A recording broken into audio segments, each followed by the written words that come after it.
Jednou z úloh zastúpenia Európskej komisie na Slovensku je zvyšovať povedomie občanov Slovenska o európskych témach. A pri tejto práci nám v regiónoch pomáhajú európske poradenské a informačné centra Europe Direct.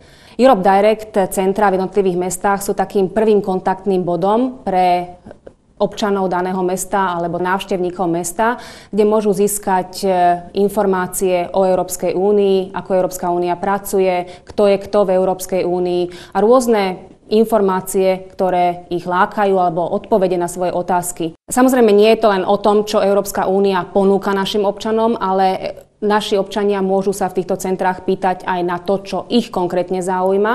A napríklad to môžu byť aj veľmi užitočné otázky typu, čo všetko musím urobiť preto, aby som si overil svoj vysokoškolský diplom nadobudnutý v zahraničí, alebo akým spôsobom si doviesť zo zahraničia z Európskej únie z iného štátu ojazdený automobil a iné užitočné informácie, ktoré sa zídu, tak povediac, v každodennom živote.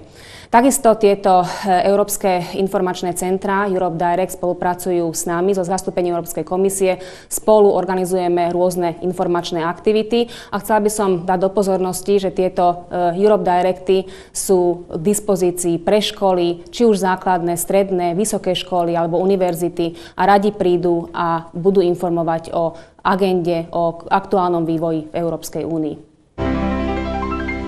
V tomto roku boli stanovené komunikačné priority, ako je obnova ekonomického rastu, rast zamestnanosti, udržanie sociálneho trhového hospodárstva a tento rok bol vyhlásený za Európsky rok dobrovoľníctva. Na tieto témy budú zamerané aktivity informačných centier. V tomto roku špeciálne pre študentov vysokých škôl, ale aj širokú verejnosť pripravujeme diskusné fórum na tému regionálnej politiky Európskej únie. A ďalej pripravujeme veľké podujatie k roku dobrovoľníctva, ktoré bude zamerané na zviditeľnenie regionálnych aktivít dobrovoľníkov a vlastne podnietiť takú debatu k tejto téme.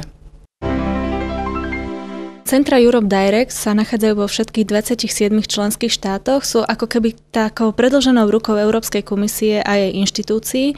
A tie služby, ktoré poskytujeme, sú to základné informácie o Európskej komisii, o Európskej únii, o jej fungovaní, inštitúciách, o všetkých jej službách. Tieto informácie poskytujeme zdarma, poskytujeme ich vo forme brožúrok alebo určitej takej navigácii. A takisto sú to rôzne informácie alebo také odkazy na rôzne informačné a asistenčné služby, ktoré poskytuje pre občanov Európska únia.